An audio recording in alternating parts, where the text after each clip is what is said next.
Turning to international news now, a large explosion has rocked a Hezbollah stronghold in Beirut. Lebanese officials say at least 15 people have been wounded. Right now, I want to take you back to Cairo's Tahrir Square. You're looking at a live shot of the area.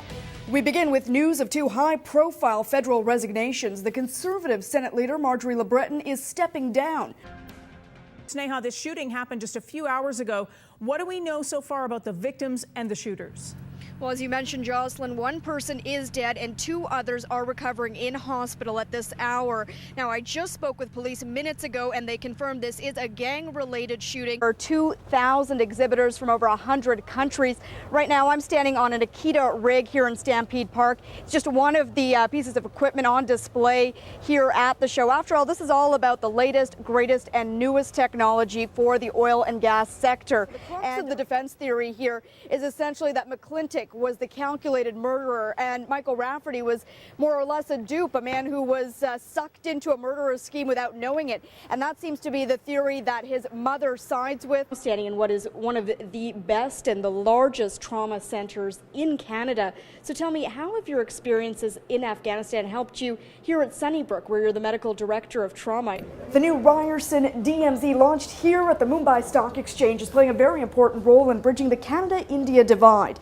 Not only will it help accelerate Indian startups, but also help budding Canadian entrepreneurs gain a foothold in the lucrative Indian market. Pearson International Airport has one of the most diverse wildlife management programs in North America. In fact, 30 birds of prey like Colicchio here are housed right here at the airport and flown from sunrise until sundown.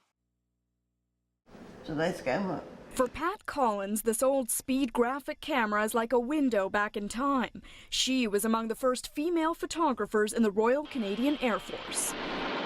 One of the most fortuitous things I think I ever did. Her family was evacuated from London to Canada in the 1940s. Pat was a teenager and she wanted to meet men, so she lied about her age to enlist in the Canadian Forces. And one day we were walking past the recruiting office, and none of us had ever met any soldiers, and we said, let's go in. Collins first became a clerk, but a decision to volunteer for an Army photography course propelled her into an unforgettable career.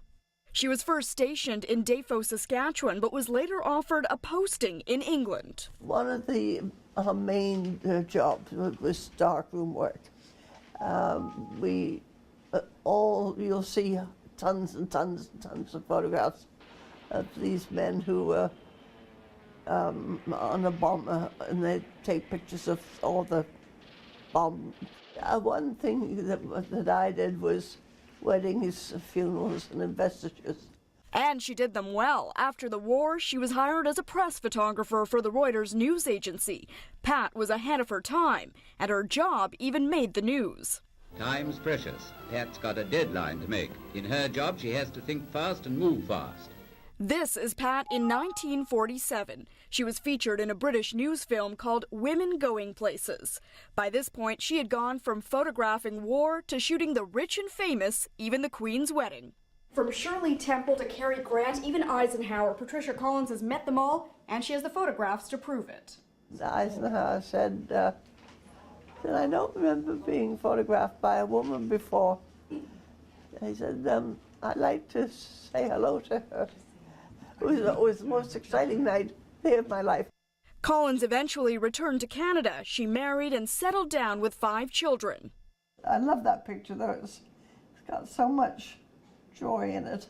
Now 86, she's a resident in Sunnybrook's Veteran Care Center, which she just happened to photograph when it opened over 60 years ago. And while she no longer snaps pictures, the memories of her storied life are still vivid, not just in her mind, but all around her. Sneha Kulkarni, Sun News Network.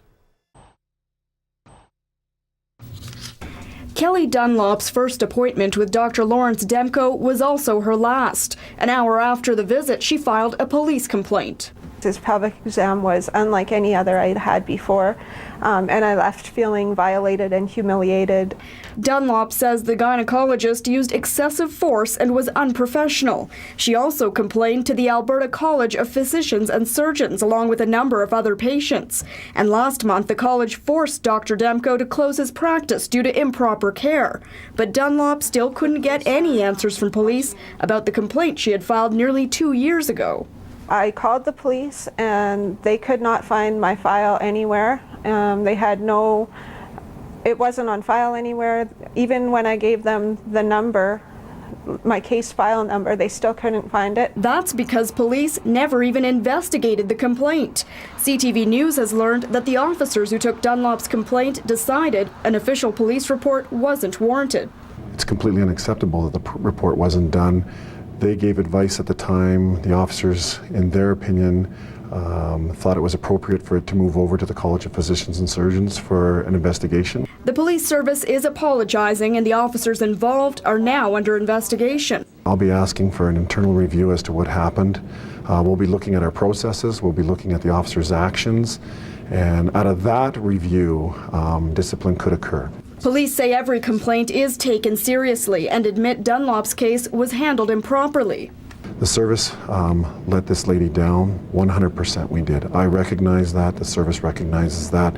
What's important now is to give her great customer service, to give her a professional investigation. For Dunlop, though, she still wonders if the actions and apologies are too late. I suppose that if they had handled it correctly, there is a possibility that that he may have been stopped sooner. Sneha Kulkarni is working on this story. She joins us now live. So, Sneha, what happens now with Dunlop's complaint? Well, Jocelyn, police tell me that they have now properly entered her complaint into the system, and the sex crimes unit is now handling the investigation. We've also learned that the Alberta College of Physicians and Surgeons has adopted new guidelines that require that any criminal allegations against a doctor be automatically forwarded to Alberta Justice. Now, these guidelines just came into effect in January, and previously the college would simply recommend that complainants contact police. Also, Dr. Demko's investigation by the college was conducted last year, so none of those complaints were actually passed on to the police.